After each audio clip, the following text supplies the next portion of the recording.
Kalau kita kembali ke tahun 2010 yang lalu gitu ya, ketika ada pertemuan nasional di Bogor yang menyepakati untuk kemudian kejadian tanggal 29 Mei tahun 2006 lalu untuk kemudian dijadikan sebagai hari yang ditambah adalah seluruh warga yang selama ini terdampak industri ekstraktif itu sendiri.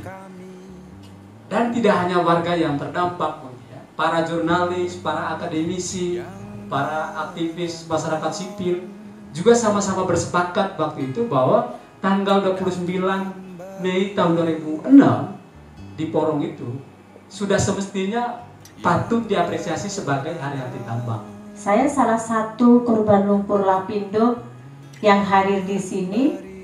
Karena apa Jatan tidak mengundang keseluruhannya? Karena ada cerita-cerita yang mungkin sekarang ini udah numpuk ya. Jadi tidak hanya soal lumpur lapindo keluar dari permukaan bumi, kita menerima jual beli dari aset yang kita jual, pemulihan ekonomi, pemulihan hak sipol dan lain-lain. Tapi muncul lagi kasus-kasus yang mungkin di luar dari pemikiran kita, orang luar dari wilayah Porong. Jadi saya menangani untuk pemulihan ekonomi penduduknya saja, yang itu saja, nggak usah yang banyak-banyak, itu saja. Mereka sampai sekarang nggak bisa menyelesaikan. Kembali tahun ini, kami memilih lagi para penguasa yang katanya wakili.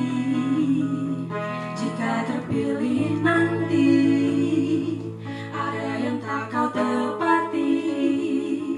Aku tunggu kau di seberang istana negara.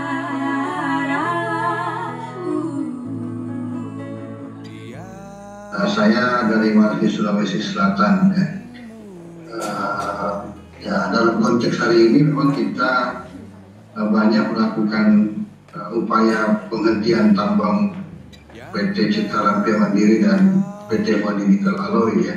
90-an ya, masih lihat industri nikel di Sulsel masih ada hanya satu, tapi sekarang sudah berkembang ya, sudah ada 3 sampai 6 ya, 3 sampai 6 industri. Nah, artinya saya ini adalah malapetaka kalau negara gubernur bilang ini adalah sebuah keistimewaan, sebuah keunggulan, maka kalau kami mengatakan ini adalah sebuah malapetaka yang berbahaya bagi rakyat dan lingkungan. Sebuah desain tentang sampel air yang sudah rusak, yang sudah terkontaminasi bahan berbahaya, itu menguatkan bahwa jika dulu rumput laut yang kemudian banyak ikan hilang karena di Indonesia kita menanam rumput laut di permukaan, terus memberatkannya pakai pasir dari atas, dan itu menghancurkan karang juga sebenarnya. Jika dulu di sana ada ikan baronang banyak, itu masih bisa dimakan. Nah, karena adanya kontaminasi limbah dari air itu, maka harusnya itu menjadi pertanyaan besar, apakah limbah ini, apakah ikan-ikan di pesisir itu masih bisa dimakan atau tidak? Terus melakukan penguatan kapasitas dengan tangkap dan sinergi guru yang selalu tetap untuk mendapatkan hak-haknya sebagai guru, serta sampai saat ini Balon bersama OJK masih 90 kasus kematian yang tahu untuk mendapatkan keadilan.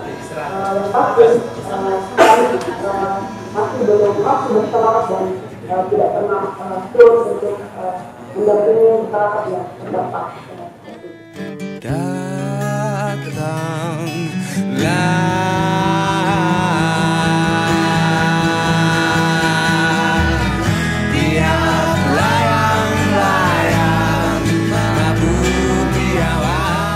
Memang warga itu tidak punya pilihan lain, tidak punya alternatif bagaimana memenuhi kebutuhan hidup, terutama di daerah yang sudah rusak parah sekali.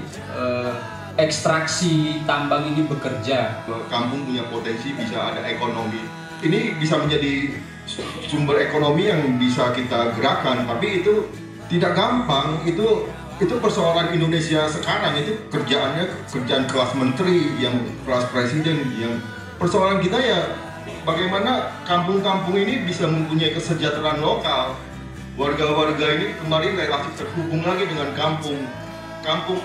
kampung ini bisa menjanjikan kesejahteraan.